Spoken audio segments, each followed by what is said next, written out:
Praise the Lord. സ്നേഹമുള്ളവരെ, യേശു തൻ്റെ 12 ശിഷ്യന്മാരോടുമായി ചോദിച്ചു, നിങ്ങളും പോകുവാൻ ആഗ്രഹിക്കുന്നുവോ? യേശു പറഞ്ഞു, ലോകത്തിൻ്റെ ജീവന് വേണ്ടി ഞാൻ നൽകുന്ന അപ്പം എൻ്റെ ശരീരമാണ്. നിങ്ങൾ മനുഷ്യപുത്രൻ്റെ ശരീരം ഭക്ഷിക്കുകയും അവൻ്റെ രക്തം പാനം ചെയ്യുകയും ചെയ്യുന്നില്ലെങ്കിൽ നിങ്ങൾക്ക് ജീവൻ ഉണ്ടായിരിക്കുകയില്ല.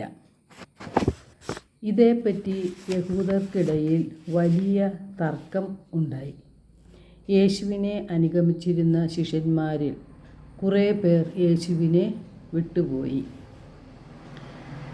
എന്നാൽ യേശുവിനെ വിട്ടുപോയവരെ യേശു തിരിച്ചു വിളിക്കുകയോ യേശു പറഞ്ഞ കാര്യത്തിന് മാറ്റം വരുത്തുകയോ ചെയ്തില്ല. യേശുവിൻ്റെ ശിഷ്യന്മാരിൽ ഇടർച്ചയുണ്ടാക്കിയ വാക്കുകളായിരുന്നു യേശു പറഞ്ഞത്. യേശുവിൻ്റെ ശരീരം ജീവൻ നൽകുന്നതാണ്, അത് നിങ്ങൾ ഭക്ഷിക്കണം എന്ന്. യേശു തൻ്റെ 12 ശിഷ്യന്മാരോടുമായി ചോദിക്കുന്നുണ്ട്, നിങ്ങളും പോകുവാൻ ആഗ്രഹിക്കുന്നുവോ എന്ന്. ഇന്ന് യേശു നാം ഓരോരുത്തരോടും ചോദിക്കുന്നുണ്ട്, നിങ്ങളും പോകുവാൻ ആഗ്രഹിക്കുന്നുവോ എന്ന്. കാരണം യേശുവിൻ്റെ വചനത്തിൽ നമ്മിൽ പലർക്കും വിശ്വാസമില്ല. നാം ചിന്തിക്കുന്നത് അൾത്താരയിൽ പുരോഹിതൻ്റെ കയ്യിൽ ഇരിക്കുന്ന അപ്പം എങ്ങനെയാണ് യേശുവിൻ്റെ ശരീരമായി മാറുന്നത്? പുരോഹിതന് എന്ത് യോഗ്യതയാണ് ഉള്ളത്? ഇങ്ങനെയുള്ള ചിന്തകളാണ് നമ്മെ പലപ്പോഴും അലട്ടിക്കൊണ്ടിരിക്കുന്നത്. ഇങ്ങനെ ചിന്തിക്കുന്നവർക്ക് ദൈവിക രഹസ്യങ്ങൾക്ക് ബോധ്യം ആകുകയില്ല. അത് ബോധ്യമാകാൻ അവർക്ക് പ്രയാസമാണ്. യേശു പറഞ്ഞത്, എൻ്റെ പിതാവ് ആകർഷിച്ചാലല്ലാതെ ഒരുവനും എൻ്റെ അടുക്കൽ വരുവാൻ സാധിക്കില്ല എന്നാണ്. യേശു ദൈവപുത്രനാണ്. യേശുവിൻ്റെ യോഗ്യതയിലാണ് ഈ മാറ്റങ്ങളെല്ലാം സംഭവിക്കുന്നത്. 2000 വർഷങ്ങൾക്ക് മുമ്പ് നാടുനീളെ നന്മകൾ ചെയ്ത യേശുവിന് തൻ്റെ ശരീരത്തെ അപ്പമാക്കി മാറ്റുവാൻ കഴിയും. അൾത്താരയിൽ പുരോഹിതൻ്റെ കയ്യിലിരിക്കുന്ന അപ്പത്തിലേക്ക് യേശുവിന് ഇറങ്ങി വരുവാനും സാധിക്കും. മരിച്ചവരെ ഉയർപ്പിച്ചും വെള്ളത്തിന് മീതെ നടന്നും വെള്ളത്തെ വീഞ്ഞാക്കിയും അന്ധനെയും ബധിരനെയും തളർവാദ രോഗിയെയും സുഖപ്പെടുത്തിയും 5 അപ്പം കൊണ്ട് 5000 പേരെ തീറ്റി തൃപ്തിയാക്കിയവനും തൻ്റെ ശരീരത്തിന് മാറ്റം വരുത്തുവാൻ ഒരു പ്രയാസവുമില്ല.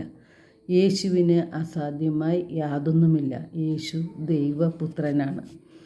സ്വർഗത്തിൽ നിന്ന് ഇറങ്ങി വന്ന ജീവൻ നൽകുന്ന അപ്പം ഞാനാണ്. ഈ അപ്പം എൻ്റെ ശരീരമാണെന്ന് യേശു പറഞ്ഞു. യേശുവിൻ്റെ പച്ചയായ മാംസവും രക്തവും ഭക്ഷിക്കാൻ നമുക്ക് കഴിയാത്തതുകൊണ്ട് യേശു തൻ്റെ ശരീരത്തെ അപ്പമാക്കി മാറ്റി. യേശു ആ അപ്പത്തെ വിഭജിച്ച് നമുക്ക് നൽകുകയാണ്. നമുക്ക് നിത്യജീവൻ നൽകുന്നതിന് വേണ്ടിയാണ്. വിശുദ്ധ യോഹന്നാൻ്റെ സുവിശേഷം 14 അധ്യായം 6 യേശു പറയുന്നുണ്ട്, വഴിയും സത്യവും ജീവനും ഞാനാണ്. എന്നിലൂടെ അല്ലാതെ ആരും പിതാവിൻ്റെ അടുക്കലേക്ക് വരുന്നില്ല എന്ന്. യുഗാന്തം വരെ ഞാൻ നിങ്ങളോട് കൂടെ ഉണ്ടായിരിക്കും എന്ന യേശുവിൻ്റെ വാഗ്ദാന പ്രകാരം യേശു തൻ്റെ ശരീരവും രക്തവും പങ്കുവെച്ച് നൽകുന്ന പരിശുദ്ധ കുർബാന സ്ഥാപിച്ചു. തിരുവോസ്തിയിൽ യേശു സജീവനായി വസിക്കുന്നു. ഈ സ്വർഗീയ രഹസ്യങ്ങളെ നാം മനസ്സിലാക്കിയാൽ എത്രയോ ഭക്തിയോടും വിശുദ്ധിയോടും ആദരവോടും ബഹുമാനത്തോടും കൂടെ പരിശുദ്ധ കുർബാനയെ നാം സമീപിക്കുമായിരുന്നു.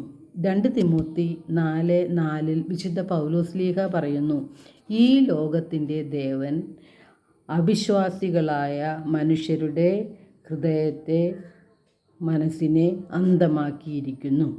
തന്നിമിത്തം ദൈവത്തിൻ്റെ പ്രതിരൂപമായ യേശുവിൻ്റെ മഹത്വമേറിയ സുവിശേഷത്തിൻ്റെ പ്രകാശം അവർക്ക് ദൃശ്യമല്ല എന്ന്.